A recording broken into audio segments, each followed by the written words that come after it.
अविनाश से भी एक बार समझ लेते हैं। अविनाश, बजाज ऑटो पे आपने पढ़ा होगा एलआईसी ने अपना स्टेक घटाया, लेकिन टू व्हीलर्स का मोमेंटम अगर आप देखें, हमने एक इंटरेस्टिंग रिपोर्ट भी पीछे कर रहे थे और उस अकॉर्डिंग जिस तरह के पीक वॉल्यूम्स आपको पैसेंजर व्हीकल में प्री कोविड लेवल्स पर देखे हैं, उससे बहुत रूम बाकी अभी टू व्हीलर और कमर्शियल व्हीकल स्पेस में है।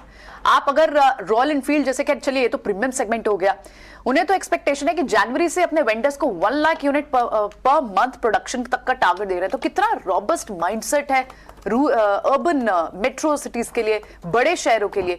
लेकिन छोटे शहरों में जाहिर तौर पर हमने केशव रिकवरी देखी और उसके चलते आपने देखा कि बजाज ऑटो, हीरो मोटोकॉर्प ये जरूर हिट हुए होंगे, लेकिन अगर इनके पास एक बड़ा रूम पॉसिबल है तो क्या यहां से अपसाइड भी पॉसिबल नहीं है?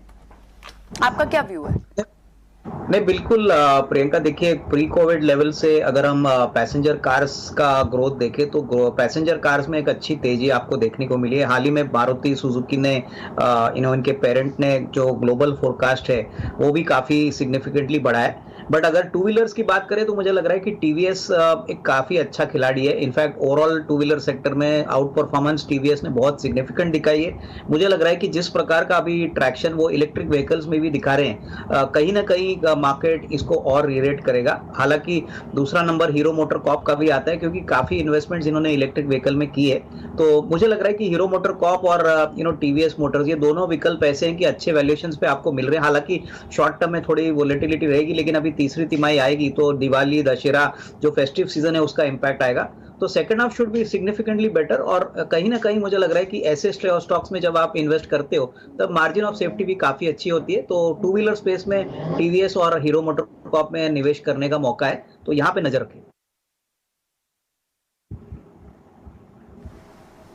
अविनाश जी, आप इस पूरे मैटर को कैसे देखते हैं? और आप क्योंकि मार्केट में हैं, आपके पास अलग अलग सोर्सेज से इंफॉर्मेशन भी आती होगी, तो आप जरा बताइए कि फोर्टिस को लेकर आपका व्यू पॉइंट क्या है? हालांकि ये शेयर चला हुआ है सर, 200 से 285 तक तो आ ही गया। नहीं, बिल्कुल डिम्पी, मुझे लग रहा है कि देखिए ओपन ऑफर जरूर आएगा और मुझे लग रहा है कि काफी समय से मार्केट ये ट्रिगर पॉइंट का वेट कर रहा है। अगर पूरे हॉस्पिटल स्पेस को देखें तो सारे हॉस्पिटल स्पेस में हमने एक ट्रेंड क्लियर देखा है Q2 में कि नंबर्स बहुत अच्छे आ गए। अगर हम अपोलो हॉस्पिटल की बात करें, नारायण रुद्रालय की बात करें, तो हॉस्पिटल बिजनेस अभी काफी रुचि मार्केट में रख रहा है। अभी रिसेंटली मेदांता का भी आईपीओ आ गया, तो वहां पे भी काफी अच्छी खरीदारी इंस्टीट्यूशनल इन्वेस्टर्स ने की है। तो मेरे ख्याल से फोर्टिस काफी वेल पोजिशनड है।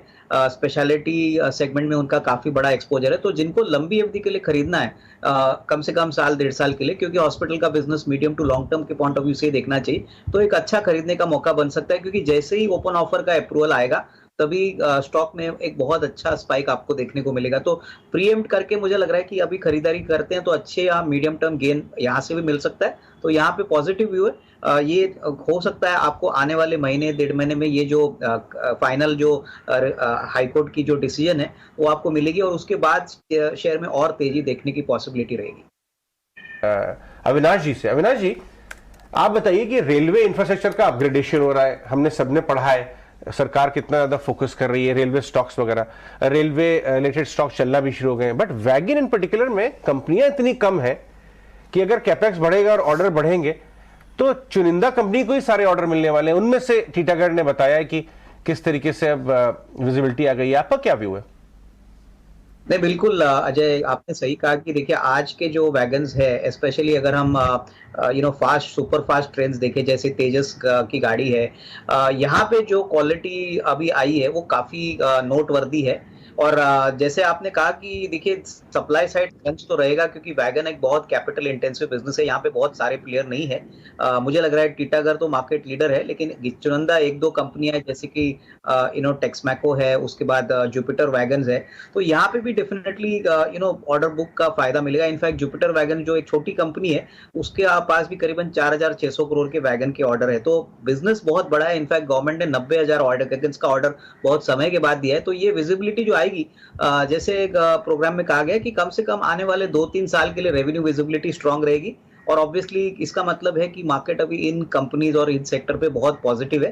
तो कोई भी गिरावट अगर आती है, कोई मार्केट में डिक्लाइन आता है, तो इसको खरीदना चाहिए। मुझे लग रहा है रेलवे इंफ्रा में ये बहुत बड़ा इंपॉर्टेंट कंपोनेंट रहेगा आगे रिस्क रिवॉर्ड के पॉइंट ऑफ व्यू से। आज सर आपसे जरा समझना है, पेटीएम के अंदर ना काफी सारे लोग आईपीओ वाले भी हैं और कुछ ऐसे लोग भी हैं जिन्होंने आईपीओ की गिरावट के बाद ऑलमोस्ट इसी रेंज में 550 600 के बीच बीच में शेयर्स खरीदे हुए हैं।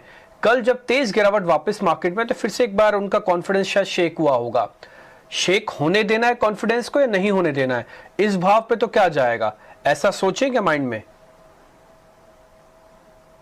मुझे लग रहा है कि देखिए पेटीएम का जो कल का प्री आईपीओ का जो सेल आउट हो गया सॉफ्ट बैंक का, उसका इमीडिएट असर शेयर के प्राइस में देखने को मिला और मुझे लग रहा है अभी भी शेयर फंडामेंटली वीक है। मुझे लग रहा है कि मार्केट्स बहुत क्लोजली वॉच कर रहा है कि जो इनके एमडी है विजय शेखर शर्मा, इनका जो गाइडेंस है कंपनी का कि सितंबर 23 में ऑपरेटिंग एबिटा पॉजिटिव होंगे, ये बहुत इंपॉर्टेंट अहमियत रखता है क्योंकि देखिए अभी तक ये कैश बर्न बिजनेस है, अभी भी ऑपरेटिंग एबिटा नहीं है, प्रॉफिट नहीं है।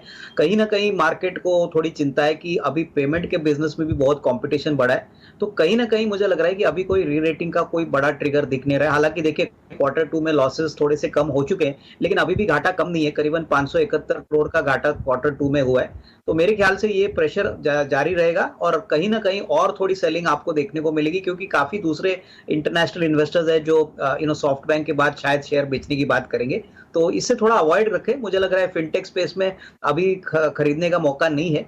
अर्निंग्स विजिबिलिटी जब तक आती नहीं है डिम्पी, तब तक ऐसे शेयर्स में मार्केट को बिल्कुल आगे रुचि नहीं आएगी, ऐसा मेरा मानना है।